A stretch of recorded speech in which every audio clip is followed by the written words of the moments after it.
Hello दोस्तों, आज के इस वीडियो में हम लोग ऑनलाइन यूपीएस के चार्जिंग कार्ड को, जो कि बैटरी को चार्ज करने के काम आता है, उसको रिपेयर करने वाले हैं।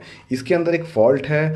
आज हम लोग फ़ॉल्ट को फाइंड आउट करेंगे और कैसे ये मॉड्यूल काम करता है इसके ऊपर भी डिस्कस करने वाले हैं सर्किट डायग्राम के हेल्प से, ताकि आपके कार्ड के अंदर कुछ प्रॉब्लम कुछ और हुआ, जैसे मेरे कार्ड में कुछ और प्रॉब्लम है, आपके कार्ड में कुछ और प्रॉब्लम है, लेकिन सर्किट डायग्राम से अगर एक्सप्लेन किया जाए तो कोई भी ऐसा प्रॉब्लम नहीं है जो रिपेयर ना हो सके। इसके अंदर एक छोटा छोटा जो रेसिस्टर्स लगा है, कैपेसिटर्स लगा है, हर वो चीज़ का वर्किंग मैं आपको बता दूंगा ताकि आप लोग इसको इजीली रिपेयर कर सको। ये इस मॉड्यूल का पावर सेक्शन है। यहाँ पे हम लोग 220 वोल्ट इनपुट देते हैं। फिर यहाँ पे प्रोटेक्शन के लिए फ्यूज है। सबसे पहले आपको इसको चेक करना है। अगर फ्यूज उड़ा हुआ होगा तो हो सकता है कि नया फ्यूज लगाने पे ये स्टार्ट हो जाए या और भी कुछ फॉल्ट हो सकता है। फिर देखिए यहाँ पे कॉमन मोड या डिफरेंशियल मोड फिल्टरिंग के लिए, नॉइज़ को फिल्टर करने के लिए कुछ कंपोनेंट लगा हुआ है। उसके बाद देखिए यहाँ पे इलेक्ट्रोलाइटिक कैपेसिटर नहीं है, यहाँ पे सेरेमिक कैपेसिटर है, फॉइल कैपेसिटर है। फिर उसके बाद में देखिए पावर कंपोनेंट हैं, जैसे कि यहाँ पे पावर रेसिस्टर देख सकते हो, और यहाँ पे फिर ये स्नबर साइड है। जैसे देखिए यहाँ पे एक रेसिस्टर है, ये पावर रेसिस्टर्स यहाँ पे और भी लगे हुए हैं, ये स्नबर का काम करते हैं, मतलब नॉइज़ को फिल्टर करने का काम करते हैं। फिर आ जाता है आपका आउटपुट साइड। आउटपुट साइड में यहाँ पे एक कैपेसिटर लगा हुआ है और एस मॉड्यूल को हमने पावर ऑन कर दिया है। ये एस का बैक साइड है। मल्टीमीटर 600 वोल्ट डीसी रेंज में है। उससे पहले हम लोग सर्किट डायग्राम देख लेते हैं कि एक्चुअली में अभी हमें चेक क्या करना है। तो देखिए यहाँ पे ये सर्किट डायग्राम है और मॉस्फेट का जो ड्रेन और सोर्स वाला पॉइंट है, यहाँ पे आपको वोल्टेज चेक करना है।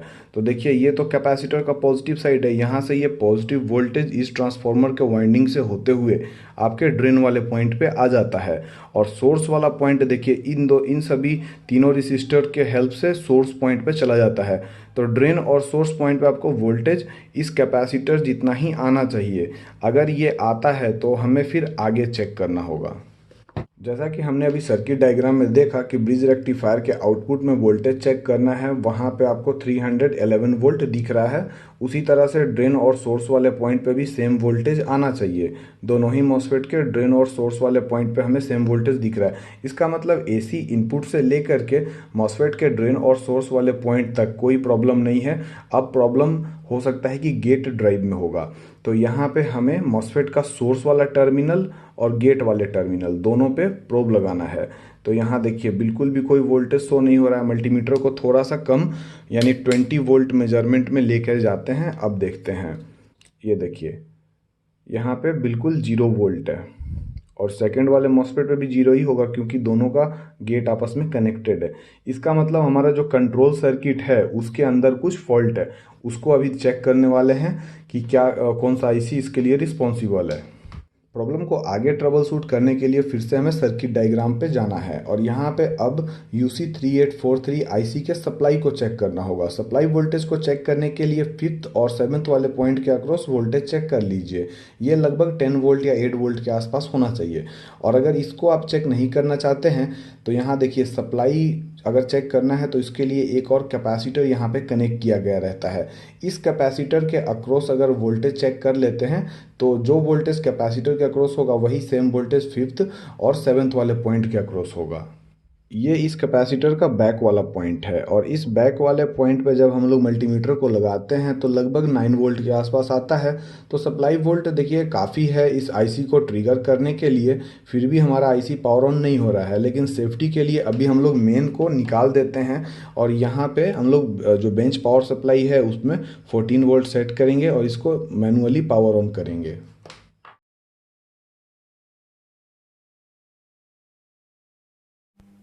यहाँ पे जब पावर सप्लाई से आप 18 वोल्ट दे देंगे तो ये UC3843 आईसी पावर ऑन हो जाएगा। ये इसका ग्राउंड वाला पॉइंट है जो कि आप लोग देख सकते हो, देखिए। और ग्राउंड पॉइंट से जो 8th वाला पॉइंट है यहाँ पे आप चेक करेंगे तो 5 वोल्ट मिलना चाहिए। अगर हम लोग ऑसिलोस्कोप में भी देखें तो देखिए 2 वोल्ट पर डिवीजन सेट किया हुआ है और 5 वोल्ट हमें मिल रहा है। जैसे ही हटाते हैं तो वोल्टेज 0 हो जाता है, और फिर से देखिए यहाँ पे 5 वोल्ट हमें दिख रहा है। फिर उसके बाद आपको 4th वाले पॉइंट पे देखना है। 4th वाला यानी कि इसका RTCT पॉइंट, यहाँ ऑसिलेशन मिलना चाहिए, और देखिए यहाँ ऑसिलेशन बहुत अच्छे तरीके से मिल रहा है 44.9 किलोहर्ट्ज़ का, जो कि बहुत अच्छी बात है, यानी हमारा आईसी पावर ऑन हो चुका है। अभी हम लोगों ने चेक किया कि इसका जो रेफरेंस वोल्टेज और ऑसिलेशन इस आईसी का बिल्कुल सही हो गया है, लेकिन फिर भी यहाँ पे ये आउटपुट थर्ड पिन पे आउटपुट नहीं निकाल रहा है। देखिए यहाँ ऑसिलोस्कोप में कोई भी आउटपुट नहीं है, आउटपुट जीरो है। लेकिन ये मत समझिए कि आईसी ख़राब है, हमें कुछ और पैरामीटर्स चेक करना है। जैसे फर्स्ट पॉइंट पे हमें वोल्टेज चेक करना होगा। तो देखिए यहाँ पे जब फर्स्ट पॉइंट पे हम लोग वोल्टेज चेक कर रहे हैं तो लगभग 8 वोल्ट के आसपास है, जो कि बिल्कुल सही है। सेकेंड वाला पॉइंट ग्राउंड से कनेक्ट है, वोल्टेज फीडबैक वाला पॉइंट ग्राउंड से कनेक्ट है, तो यहाँ कोई दिक्कत नहीं, इसको चेक करने का ज़रूरत नहीं है। फिर थर्ड वाला पिन जो कि करंट सेंसिंग वाला पिन है, यहाँ पे जब हम लोग लगाते हैं तो लगभग 2.2 या 2.3 वोल्ट आता है। यहाँ पे अगर 1 वोल्ट से अबव आएगा तो ये कभी भी आईसी ऑन नहीं होगा। लेकिन देखिए यहाँ पे 2.1 या 2.2 वोल्ट है, तो इसे हमें फिक्स करना होगा। तो उसके लिए देखिए आईसी पावर ऑन, ये सर्किट पावर ऑन नहीं है, तो यहाँ तो इतना ज़्यादा वोल्टेज नहीं आना चाहिए। अगर आता है तो कभी भी आईसी पावर ऑन नहीं हो पाएगा। तो जब हम लोग इसको ट्रेस करते हैं तो देखिए यहाँ पे एक ट्रांजिस्टर कनेक्ट किया गया है। इस बोर्ड में एक ट्रांजिस्टर है और ये ट्रांजिस्टर स्लोप कंपनसेशन के लिए यूज़ किया जाता है। देखिए यहाँ पे आप ध्यान से देखोगे तो एक ट्रांजिस्टर लगाया गया है, और ये स्लोप कंपनसेशन का मतलब होता है कि करंट सेंसिंग पिन को एक कंपनसेशन चाहिए करंट को ट्रिगर करने के लिए, करंट को सेंस करने के लिए। तो यहाँ पे जब हम लोग इसके तीनों पिन को देखते हैं तो एक तो पिन इसका वोल्टेज जो आपका रेफरेंस वोल्टेज है उससे कनेक्ट रहता है, यानी कि ये वाला पॉइंट आपका रेफरेंस वोल्टेज से कनेक्ट रहता है। तो यहाँ पे जब हम लोग चेक करते हैं तो देखिए 5 वोल्ट के अप्रोक्स आता है। जब हम लोग सेकंड वाले पिन को यानी कि फर्स्ट वाले पिन को चेक करते हैं तो यहाँ पे भी देखिए आपका 5 वोल्ट ही आ रहा है। लेकिन जब हम लोग यहाँ इसके थर्ड पिन पे चेक करते हैं तो यहाँ देखिए हमें एक ऑसिलेशन आता है, जबकि ऑसिलेटर से ये कनेक्ट है तो ऑसिलेशन तो आना ही चाहिए। तो इसका मतलब ये हुआ कि हो सकता है कि ये ट्रांजिस्टर फॉल्टी हो। इसको देखते हैं निकाल के कि क्या इसमें प्रॉब्लम है। अभी हमने ट्रांजिस्टर को रिप्लेस कर दिया है। यहाँ पे आप देख सकते हो सेम कॉन्फ़िगरेशन का नहीं मिला, लेकिन कोई सा भी एनपीएन ट्रांजिस्टर आप लगा सकते हो, बस बेस कलेक्टर इमीटर का ध्यान रखिएगा। जब हमने यहाँ पे आरटीसीटी पॉइंट पे फिर से प्रोब लगाया तो आप देखिए कि यहाँ पे हमें 1 वोल्ट मिल रहा है। 1 वोल्ट नहीं, लगभग ये 2-3 वोल्ट के आसपास मिलना चाहिए। यहाँ पे कोई ऑसिलेशन भी नहीं है।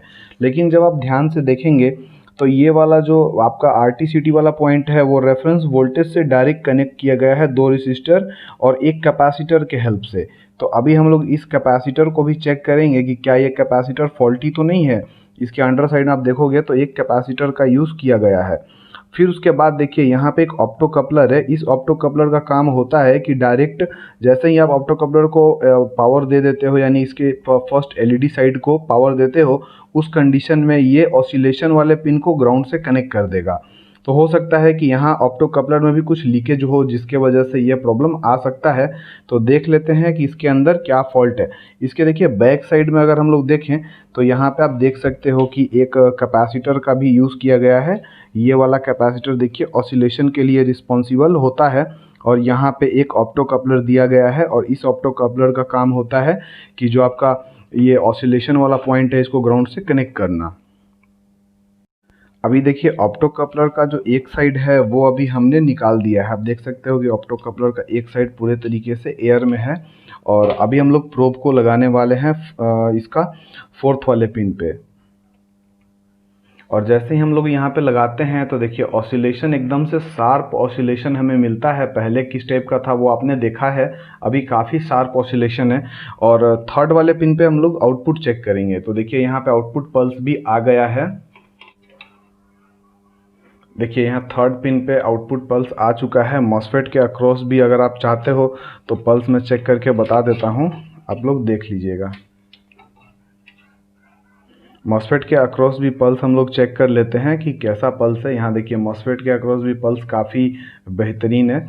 दोनों ही मॉसफेट के अक्रॉस पल्स बहुत अच्छा है। इसका राइजिंग टाइम भी 400 नैनो सेकेंड का है, और फॉलिंग टाइम 400 नैनो सेकेंड का है, और राइजिंग टाइम 800 नैनो सेकेंड का है, जो कि बिल्कुल ठीक है। अभी हम लोग इस मॉड्यूल को पावर ऑन कर सकते हैं। अभी हम लोग इसको 220 वोल्ट से कनेक्ट करने वाले हैं, देखने वाले हैं कि क्या यह सर्किट ऑन हो पाता है या नहीं। उसके लिए आपके पास देखिए सीरीज बल्ब का एक कनेक्शन होना चाहिए, ये बहुत ही इंपॉर्टेंट है। अगर आपका एसएमपीएस कहीं से और शॉर्ट सर्किट होगा तो बल्ब जलने लग जाता है। तो आप लोग देख सकते हो कि ये पावर ऑन हो चुका है, लेकिन ये पल्स ले रहा है, तो अभी हमें सीरीज बल्ब को बाईपास करना होगा।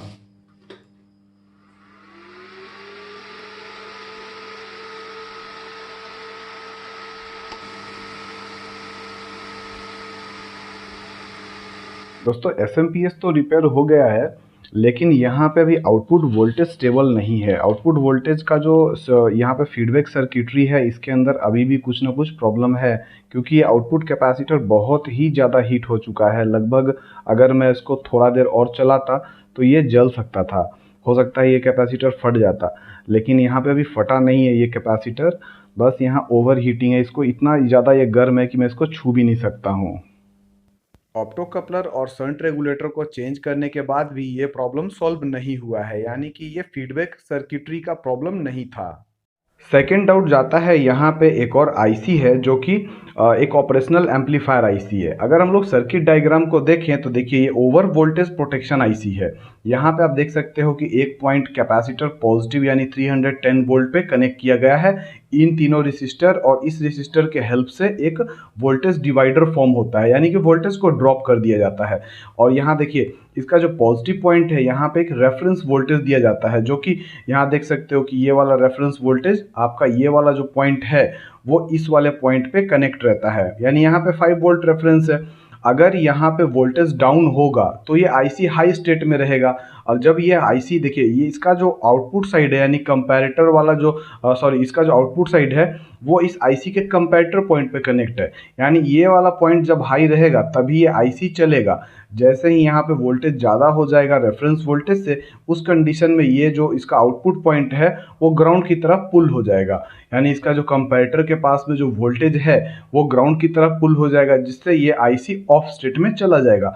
इस आईसी को अगर हम लोग निकाल भी देते हैं तो ये वाला पॉइंट हमारा ओपन हो जाता है, जिससे इस आईसी को कोई फर्क नहीं पड़ता है, यानी हमारा एसएमपीएस ये वाला आईसी निकालने के बावजूद भी बिल्कुल सही तरीके से चलेगा। लेकिन ये प्रोटेक्शन आईसी है तो इसको जरूर डाल दीजिएगा।